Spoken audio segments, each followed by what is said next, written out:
भैया ये मैं आपके पास 2 बार ला चुकी हूँ सिलने के लिए, बट इसकी फिटिंग बिल्कुल भी सही नहीं आ रही। आपके पास तो मेरा साइज़ भी है, तो क्यों? अरे भैया, ये इंसानों के साथ साथ आपने हाथियों के कपड़े सिलना भी शुरू कर दिए क्या? ये क्या बकवास कर रही हैं आप? आपको बात करने की बिल्कुल भी तमीज़ नहीं है? लाइए मैम, कर देता हूँ ठीक। अरे भैया, तुम्हें दिखाई नहीं देता? मैं इसके आने से पहले से खड़ी हूँ। इसके कपड़े क्यों पहले ठीक करोगे तुम?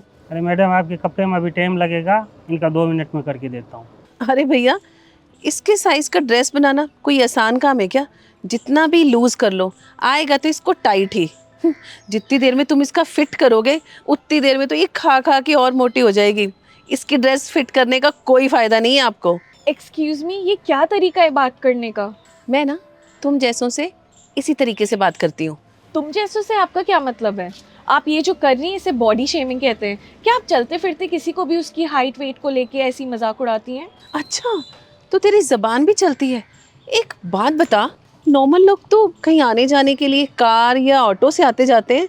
तू कहीं जाती है तो क्या ट्रक बुक करती है? क्योंकि उसके अलावा तेरा कोई और वेट सहन कर ही नहीं सकता।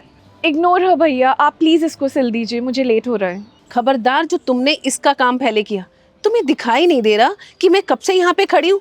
फिर भी तुम इसकी चापलूसी किए जा रहे हो। तुम्हें मैं डबल पैसे दूंगी। पहले तुम मेरा काम करो, ना कि इस चलते फिरते हाथी का। मैं बहुत देर से आपकी बकवास सुने जा रही हूँ। क्योंकि मैं चुप हूँ इसका ये मतलब नहीं आप मेरी चुप्पी का फ़ायदा उठाएँगी। मैं आपका बिहेवियर कब से देख रही हूँ। आप क्यों मेरे साथ मिसबिहेव कर रही हैं? मैंने तो ना ही तो आपको कुछ बोला है और ना ही तो मैं आपको जानती हूँ। ओह हेलो, मुझे ना कोई शौक नहीं है तुम जैसे लोगों से बात करने का। वो तो मेरी मजबूरी थी, मुझे यहाँ आना पड़ा।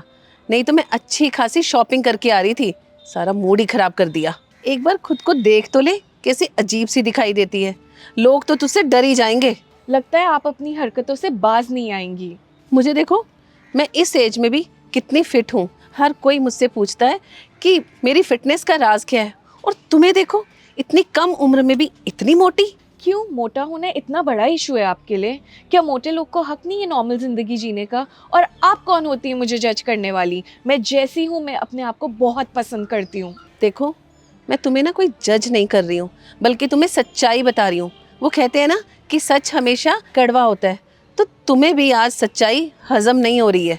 क्या हुआ, बुरा लगा क्या? सच्चाई? कैसी सच्चाई? कि मैं मोटी हूँ, मेरा वज़न ज़्यादा है, ये सच्चाई? भगवान ने हम सबको अलग बनाया है, अलग बॉडी टाइप्स दिए हैं, अलग फीचर्स दिए हैं। इसका ये मतलब तो नहीं हम सब एक जैसे दिखेंगे। खैर छोड़ो, ये सब बातें आपको तो बिल्कुल भी समझ नहीं आएँगी क्योंकि आप जैसे लोग मैंने बहुत देखे इस दुनिया में जो दूसरों का मज़ाक उड़ाते हैं और आप उन्हीं में से हैं।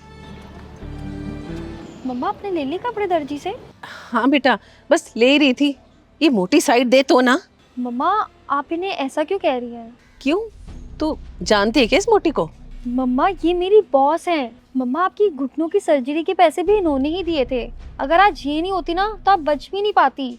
और इनको शुक्रिया कहने की जगह आप इनकी ही बॉडी शेमिंग कर रही हैं। सॉरी, मुझे पता नहीं था। बेटा, तूने भी कुछ इस बारे में बताया ही नहीं। मुझे नहीं पता था कि आपने ही हमारी मदद की है। मुझे बिल्कुल भी इस बात का आइडिया नहीं था। सॉरी, मुझसे गलती हो गई। मैंने जाने अनजाने में आपको बहुत कुछ कह दिया। मुझे माफ़ कर दीजिए आप प्लीज़। कहने को तो मैं भी आपको बहुत कुछ कह सकती हूँ, मगर मैं आपकी जैसी नहीं हूँ। आप में और मेरे में कोई फ़र्क नहीं रह जाएगा। आपके सारे सवालों का जवाब मैं आप ही के तरीके से दे सकती थी, लेकिन मुझे कीचड़ में पत्थर उछालने का कोई शौक नहीं है। आप जैसे बहुत लोग हैं इस दुनिया में जो लोगों को गलत बोलते हैं, उनको उँगली करते हैं और आप लोगों को रियलाइज़ भी नहीं होता आप लोग के नेगेटिव वर्ड्स उनको कैसे इम्पैक्ट कर रहे हैं। लोग अपने आप से नफ़रत करने लग जाते हैं, अपनी बॉडी को एक्सेप्ट नहीं कर पाते और इसका रिज़ल्ट क्या रहता है? डिप्रेशन और सुसाइड, क्योंकि वो आप जैसे बुलीज़ का रिप्लाई नहीं कर पाते हैं। हाँ, आप बिल्कुल ठीक कह रहे हैं।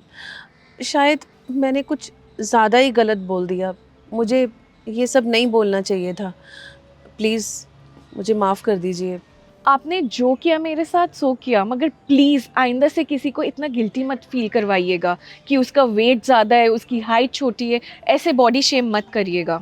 सो सॉरी मैम, मेरी मम्मा से गलती हो गई। बट आई प्रॉमिस कि नेक्स्ट टाइम से मैं ध्यान रखूँगी कि कभी भी किसी की ऐसे बॉडी शेमिंग ना हो। Ma'am I am really very sorry. हाँ जी मैम, मैं आज के बाद कभी भी किसी के साथ ऐसा नहीं करूँगी। मेरे से गलती हो गई। I am sorry ma'am.